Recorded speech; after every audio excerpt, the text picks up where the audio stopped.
جناب برکاتی صاحب، قرآن کریم کی روشنی میں صدقے کا مفہوم کیا ہے، اہمیت کیا ہے، ترغیب کیسے بار بار دی گئی اور اس کی کیا برکات بیان کی گئیں؟ بسم اللہ الرحمن الرحیم۔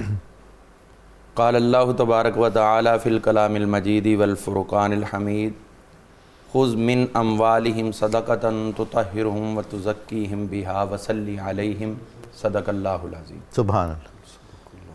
صدقہ نبی کریم رؤوف الرحیم صلی اللہ تعالیٰ علیہ وآلہ وسلم کی امت کے لیے اللہ تعالیٰ نے درجات کو بڑھانے کے لیے اور ان کے دنیاوی اخروی پریشانیوں کے مداوع کرنے کے لیے اللہ کی طرف سے ایک تحفہ ہے۔ سبحان اللہ۔ اور اصطلاح کے اندر ہم سمجھتے ہیں جو شارحین اور اہل لغت انہوں نے اس کو جس طرح واضح کیا ہے اس کو صرف چند الفاظ کے اندر ہی امت تک وضاحت کے ساتھ پیش کر دیا ہے کہ عطیۃ یراد بہا المثوبہ، یہ وہ کسی کو تحفہ دینا ہے جس کے ساتھ آپ اللہ تعالیٰ کا قرب اور اس کی رضا کو حاصل کرنے کی کوشش سبحان کریں۔ اللہ، سبحان اللہ۔ یعنی انسان جنت سے چلا تھا، اللہ تعالیٰ کے حضور سے چلا تھا، لیکن دنیا کے اندر دو قسم کے معاملات ہوئے، کچھ اس کے اپنے اختیار میں تھے جو برائی کی طرف اس کو لے گئے یعنی خدا سے دور لے گئے، جی، لیکن کچھ ایسی ضروریات تھیں جن کو یہ پورا کرنے پہ قادر نہیں تھا اور ان ضروریات کو پورا کرنے کے لیے بھی رجوع اللہ کی ضرورت تھی۔ ان چیزوں کے لیے جو ہم اللہ کی رضا کے حصول کے لیے خرچ کرتے ہیں، وہ چاہے زبان سے ہو چاہے اعمال سے ہو اور خصوصاً مال سے ہو، تو اسے صدقہ کہا جاتا ہے۔ سبحان اللہ۔ یعنی حضور صلی اللہ تعالیٰ علیہ وآلہ وسلم نے ایک کیا خوب فرمان علی شان ہمیں عطا کیا ہے۔ آپ نے فرمایا کہ اللہ کی راہ میں مال خرچ کرو۔ جی، عرض کیا گیا حضور اگر مال نہ ہو تو پھر کیا صدقہ کریں؟ فرمایا فَبِكَلِمَةٍ طَيِّبَةٍ، سبحان اللہ، سبحان اللہ۔ کلمہ طیبہ لا الہ الا اللہ محمد رسول اللہ صلی اللہ علیہ وسلم، یا کلمہ طیبہ سے مراد کوئی بھی اچھی بات، یعنی اگر مال نہیں ہے تو زبان سے ہی کچھ نہ کچھ خرچ کرو، جو خالصتاً اللہ کی رضا کے لیے خرچ کرو گے وہی اللہ کے ہاں صدقہ شمار۔ خوش اخلاقی، خندہ پیشانی، اچھی بات چیت، مسکراہٹ، یہ بھی صدقے یہ کی تمام چیزیں صدقہ ہے اور بہترین صدقہ ہے۔ واہ۔ نبی کریم صلی اللہ تعالیٰ علیہ وآلہ وسلم کے دین حنیف میں ہم دیکھتے ہیں تو ہمیں یہ نظر آتا ہے کہ سب عبادات میں سے اللہ کو نماز پیاری ہے۔ ہاں، بے شک۔ اور قرآن پاک کو جب ہم پڑھتے ہیں تو قرآن مجید میں اکثر و بیشتر نماز کے زیر تحت زکوٰۃ کو ذکر کیا۔ واہ واہ۔ اور زکوٰۃ جو ہے یہ ان صدقات میں سے ہے جو اللہ تعالیٰ نے خود ہمارے ذمے لگا دی۔ اسی چیز کو اگر ہم مزید وضاحت کے ساتھ دیکھیں تو ہمیں لگتا ہے کہ صدقہ کی اسلام کے اندر 3 اقسام کی گئی ہیں۔ جی، ان میں سے ایک تو صدقہ فرض ہے جو زکوٰۃ ہے، خصوصیت کے ساتھ زکوٰۃ کی ادائیگی یا زمین کی زکوٰۃ عشر کی صورت میں جو خضروات سبزیات وغیرہ میں سے ہوتی ہے، یہ فرض ہے، یہ ادا نہیں کریں گے تو اللہ کے ہاں سخت باز پرس ہوگی۔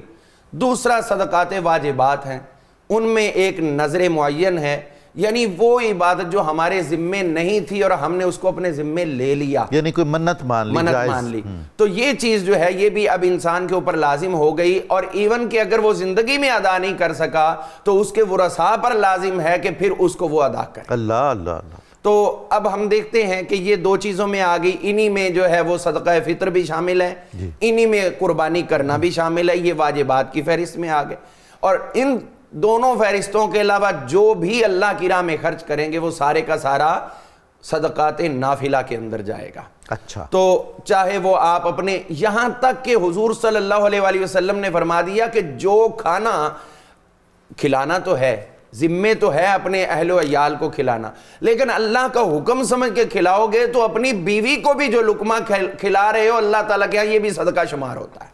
یہ نبی کریم علیہ السلام نے یہاں تک امت کے لیے اجر و ثواب رکھ دیا۔ گھر اپنا پال رہے ہیں اور ثواب جو ہے وہ اللہ کی طرف سے ہمیں نصیب ہو رہا ہے، ثواب مطلب اللہ تعالیٰ کی طرف سے رضا نصیب ہو رہی ہے۔ بے شک۔ ہم دیکھتے ہیں کہ اس کی خیر و برکات، اس کی ترغیب نبی کریم صلی اللہ تعالیٰ علیہ وآلہ وسلم نے قرآن مجید کے اندر اللہ تعالیٰ نے جو ہمیں عطا کر دی، آقا نے عطا کر دی، وہ کثرت سے بیان فرمایا ہے۔